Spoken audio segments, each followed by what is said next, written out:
Bonjour, dans ce dernier tutoriel de notre pack Wi-Fi, nous allons voir ensemble deux points, avec tout d'abord l'installation et l'utilisation d'un répéteur Wi-Fi, puis nous ferons un focus sur l'utilisation de la technologie CPL ou filaire en plan B.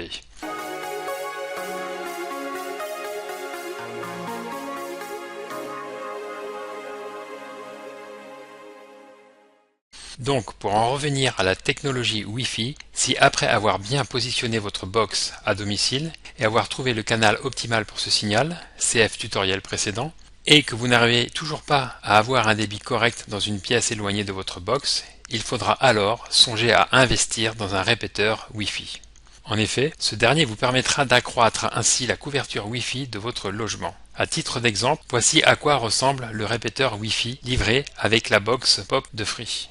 En positionnant ce répéteur Wi-Fi dans un endroit adapté, il optimisera alors la réception et la qualité du signal sur tous vos appareils connectés les plus éloignés de votre box.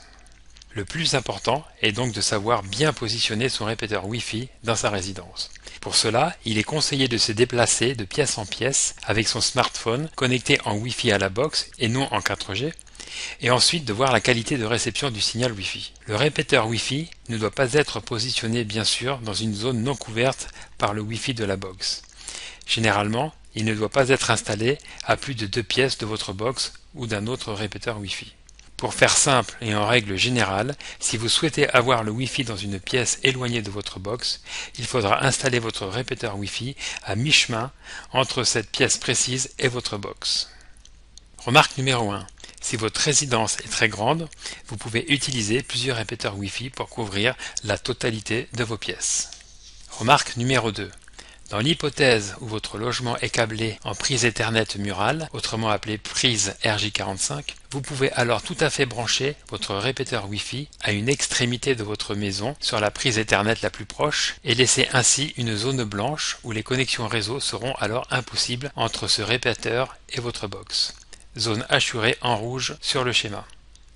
Si après tout ceci vous n'arrivez toujours pas à connecter vos différents équipements réseau, que ce soit vos PC, tablettes, smartphones, imprimantes, etc., il sera alors judicieux de se tourner vers une autre technologie, à savoir le CPL qui signifie courant porteur de ligne. Il s'agit en résumé de créer un réseau informatique en utilisant tous les fils électriques cachés dans les murs de votre maison qui alimentent toutes vos pièces en électricité. Donc grâce à nos prises électriques classiques, il y a des adaptateurs spécifiques CPL, souvent appelés plug, qu'il faudra acheter, et branchés sur certaines prises électriques de votre maison, il sera alors possible de créer un nouveau réseau informatique et cela sans avoir recours à la technologie Wi-Fi. Pour plus de renseignements sur l'installation d'un réseau CPL domestique, je vous renvoie vers une vidéo YouTube très bien réalisée sur ce sujet. Vous trouverez le lien dans le premier commentaire associé à ce tutoriel. Et pour finir, si les technologies Wi-Fi et CPL ne vous conviennent pas, vous pouvez toujours vous rabattre sur les bons vieux câbles Ethernet RJ45. De plus, si votre logement est récent et totalement câblé en prise Ethernet murale, il vous suffira alors juste d'un simple câble RJ45, pas trop long, pour relier par exemple votre PC présent dans la pièce concernée sans se soucier de la distance par rapport à la box. En revanche, si vous n'êtes pas dans ce cas de figure et que vous voulez à tout prix éviter le Wi-Fi et le CPL, il faudra alors brancher directement votre câble Ethernet sur les quelques prises disponibles à l'arrière de votre box.